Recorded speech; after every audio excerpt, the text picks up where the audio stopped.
Magsimula ang kwento kung saan natapos ang unang kabanata.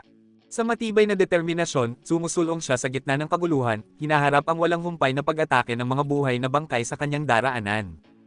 Ang paggalaw ng mga buhay na bangkay ay sumusunod sa dalawang prinsipyo.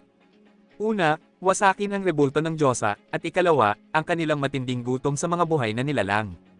Mas mahina ang kanilang kakayahang lumaban at ang pisikal na lakas kaysa noong sila'y buhay pa, ngunit ang kanilang pagnanais na kumain ng laman ay tumitindi ng labis. Nagiging mas nakaiinis sila depende sa kung gaano sila kalakas noong nabubuhay pa, at kung gaano karaming bangkay ang nasa paligid. Bakit? Dahil ang mga umatake ay nakakaharap ng lubos na pabago-bagong galaw na sadyang dinisenyo upang guluhin ang kanilang depensa. Dahil sa magulong sitwasyon, hiniling ni Han na sana'y mayroon siyang dalawang katawan upang mas mahusay na pamahalaan ang lahat. Sa kabilang banda, habang pinagmamasdan niya kung paano hinaharap ni Edith ang mga mababangis na halimaw, napagtanto ni Han na mas higit ang kakayahan nitong mamuno kaysa sa inaakala niya. Kahit sa ganitong kalagayan, ipinapakita ni Edith ang kahangahangang kakayahan sa pakikipaglaban. Ang pinakamahalaga nilang dapat unahin ay ang pagprotekta sa rebulto ng Diyosa. Inisip ni Han na kung mabutas ang panlabas na pader. Kailangan nila agad na ipagtanggol mula sa panloob na pader at mag-barricade sa loob ng tarangkahan ng kastilyo. Kung gagamitin ni Jenna at Aaron ang kanilang karanasan mula sa ikalimang palapag, mas tatagal sila sa depensa.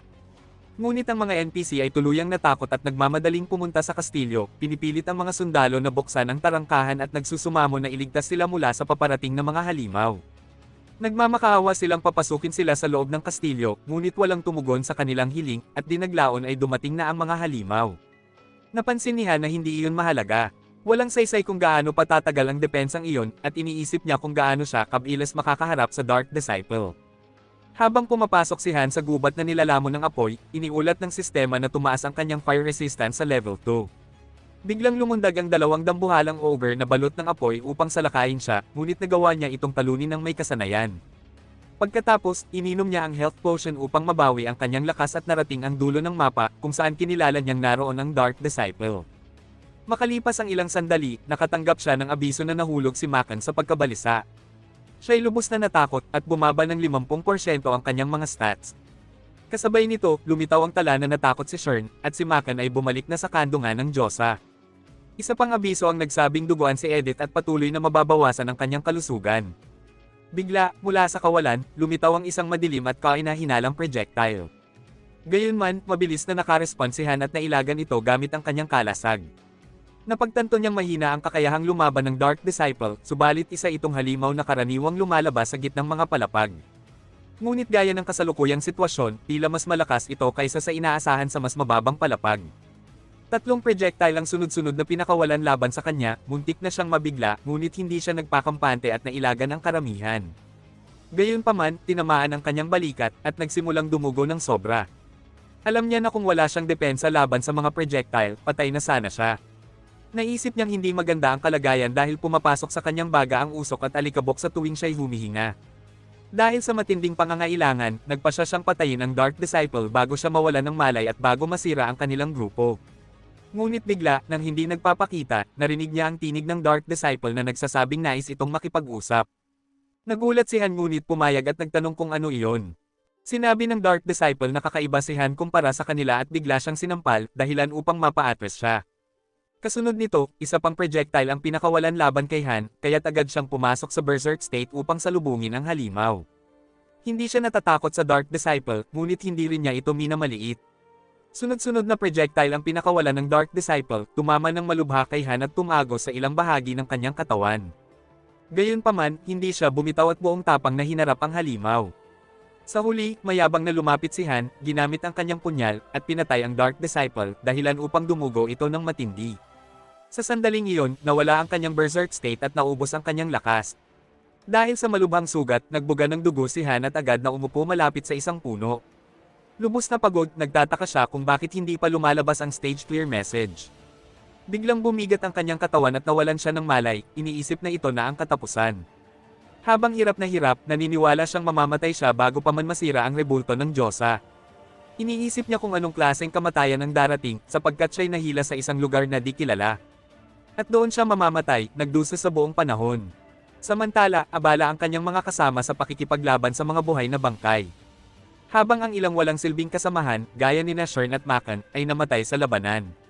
Sa kabila ng lahat, nagawa nilang ipagtanggol ang rebulto ng Diyosa. At dahil sa kanilang matatag na paninindigan, nalampasan nila ang nakamamatay na misyon. Ipinabatid ng sistema sa lahat ng nakaligtas, kabilang sina Han, Jenna, Yoka, Edith, Roderick, Usher, at Deka, na tumaas ang kanilang antas, habang si Han ang napiling MVP. Ipinabatid din ng sistema na sa mga bayani ng Master, may isang bayani na naghihintay ng advancement. Kapag nakalap ang mga materyales, gawin ang advancement stone at kunin ang mga nawalang piraso ng alaala. Binati ng sistema ang Master sa paglilinis ng ika-10 palapag at ipinaalam na ang pangalan ng waiting room ay itatakdang Townia. Maya-maya, nagising si Han sa kanyang tirahan, nagtataka kung buhay pa ba siya. Pagkatapos, nagtungo siya sa kantin kung saan nag-iisa si Aaron na nakaupo. Agad na napalingon si Aaron ng kinakabahan, tinanong si Han kung ayos lang ba siya, at ipinaalam na nag-aalala ang lahat para sa kanya. Napaisip ang pangunahing tauhan kung ano ba talaga ang ikinababahala nila. Tinanong niya si Aaron kung anong iniisip nitong malalim kung bakit ganun ang itsura niya. Sabi ni Aaron, iniisip niya kung bakit sila lumaban, at inalala na matapos nilang umalis sa mga tarangkahan, bumaha ang mga bangkay sa lungsod at maraming NPC ang namatay ng sabay-sabay. Habang papalayaw si Aaron, napagtanto ni Han na tumaas ang antas ng kanyang stress dahil sa matinding kaguluhan sa ika-10 palapag.